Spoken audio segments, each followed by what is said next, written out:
जो माह मुहर्रम में आप लोग ब्लैक ड्रेस पहनते हैं तो वो क्यों पहना चाहते हैं? इसलिए शायर कहते हैं कि करबला असर तलक वादा निभा देती है, शाम आती है तो ज़ैनब को सदा देती है। तो फलस्तीन के जो झंडे होते हैं वो भी आप लोग जो है पूरे जुलूस में लेके खड़े हैं, तो उससे क्या मैसेज देना चाहेंगे आप? माह मुहर्रम में आप लोग जो है ब्लैक ड्रेस पहनते हैं, इसका मकसद क्या है? कंपल्सरी नहीं कि इमाम हुसैन नहीं कहा कि आप लोग ब्लैक पहने ना। इस्लाम को, आलम दुनिया को क्या पैगाम, क्या मैसेज रहेगा? इमाम हुसैन तख्त के लिए नहीं लड़े थे, इमाम हुसैन चाहते थे कि इंसानियत बरकरार रहे, लोगों में अच्छाइयाँ हो। करबला और प्यास, प्यासी जो थी सिपाह खुदा तीन रात की, साहिर से सर पटकती थी मौजे फरात की। इमाम हुसैन की याद में सबील जितना भी दे कम है। अस्सलाम वाला हुसैन वाला अली इब्न हुसैन वाला औलाद अल हुसैन वाला साहब हुसैन। माह मुहर्रम को लेके बराबर विजुअल जो है हम आप तक पहुंचाने की भरपूर कोशिश कर रहे हैं। इस वक्त हम ठीक जो है बाको में मौजूद है। माह मुहर्रम के जुलूस को लेके बराबर विजुअल जो है हम आप तक पहुंचाने की भरपूर कोशिश करेंगे। 13 माह मुहर्रम का जुलूस जो है डिस्ट्रिक्ट करगिल के कहीं जगहों पे जो है निकाला जाता है, और इस जुलूस में जो है इमाम हुसैन के ताबूत जो है वो यहाँ पे निकाला जाता है। इमाम हुसैन के आज़ादार जो है इस जुलूस से ये मैसेज देते हैं कि हम हमेशा जो है हक के साथ है, हक के साथ रहेंगे और जालिम के खिलाफ हमेशा आवाज उठाने के लिए हम तैयार हैं।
यहाँ पे अलग अलग जगहों में जो है इमाम हुसैन के सबील जो है वो यहाँ पे निकाला जा रहा है।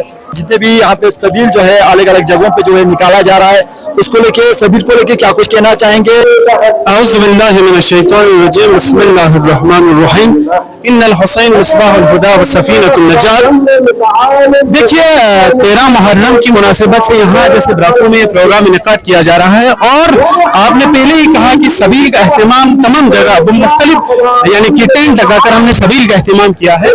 ये सबील का एहतमाम करना, करबला खुद पहले ही करबला हमें एक दर्स देता है कि कैसे आपकी जिंदगी आपको गुजारनी चाहिए। उसी में एक प्यास को लेकर करबला ये एक अलग से पूरा एक मौजू बन जाता है कि करबला और प्यास। हालांकि मीर अनीस उर्दू में एक बहुत मारूफ शायर गुजरे, उन्होंने कहा भी था कि प्यासी जो थी सिपाह खुदा तीन रात की, साहिर से सर पटकती थी मौजे फरात की। इमाम हुसैन आले पैगंबर की जो आल है 3 दिन तक प्यास की शिद्दत से तड़प रहे थे, और करबला में इतनी धूप की शिद्दत थी। तो उस पस मंजर में अगर हम देखें तो कि प्यास क्या होती है ये खुद हमें करबला सिखाती है। तो इसलिए आज पूरी दुनिया में इस कंटेम्परेरी दौर में अगर आप देखें तो मुख्तलिफ जगह ऐसी भी है जहां पर जुल्म और तशद्दुद की वजह से प्यासी है, लोग प्यास की शिद्दत से तड़प रहे हैं। तो इस तरह से प्यास बुझाने का ये काम जो है ये इमाम हुसैन ने हमें सिखाया है। तो अहले तशय्युअ के तमाम जितने भी जुलूस आज़ा बरामद होते हैं उनमें आपको हमेशा सबील का एहतमाम देखने को मिल जाता है। तो ये प्यास बुझाने की जो दर्स जो है, ये सबक हमें करबला से मिली है, इसलिए सबील का हम एहतमाम करते हैं। जी, और एक बात आपसे सवाल करना चाहता हूँ, जो माह मुहर्रम में आप लोग ब्लैक ड्रेस पहनते हैं, काले कपड़े पहनते हैं, जिनमें भी हमारे, चाहे हम औरत की बात करें चाहे मर्द की हम बात करें, तो यहाँ पे जो है एक पहचान रहता है कि ब्लैक ड्रेस पहनता है, तो वो क्यों पहना चाहते हैं? देखिए, इमाम हुसैन पर जो जुल्म हुए हैं वो पूरे आलम इंसानियत ये जानते हैं कि हुसैन पर कैसे जुल्म हुआ और उनके खानवादे को किस तरह से यानी एक तरफ से इस्तेहसाल किया गया। ठीक, अब उस शोक को मनाने के लिए ये एक रिवायत है कि शोक की निशानदही आपको सिया से होती है। उसी तरह जब आप कहीं पर बाहर आती है तो मुख्तलिफ रंग में लोग आपको नमूदार होते हैं। इस तरह जब आपको शोक मनाना हो, गम हो, हिंदू का अगर आपको मुजाहिरा करना हो, तो उसके लिए आपको सिया लिबास पहनने जरूरी होते हैं। यही हम गम हुसैन में, जहां गम हुसैन में हम गिरिया करते हैं, सिया लिबास में नजर आते हैं, उसी तरह हम इस सिया लिबास के साथ हम ये सबक देते हैं कि हुसैन इब्न अली ने हमें क्या सिखाया। और वक्त की यजीदियत के खिलाफ बिलखुसूस मैं ये बात जरूर कहना चाहूंगा कि हुसैनियत जो है, उस वक्त 61 हिजरी की हुसैनियत ने हमें ये पैगाम दिया है कि आने वाले दौर में भी हुसैनियत और यजीदियत जिंदा रहेंगे। इसलिए आपको हुसैनी खेमे में रहना है या यजीदी खेमे में जाना, ये आप पर निर्भर है।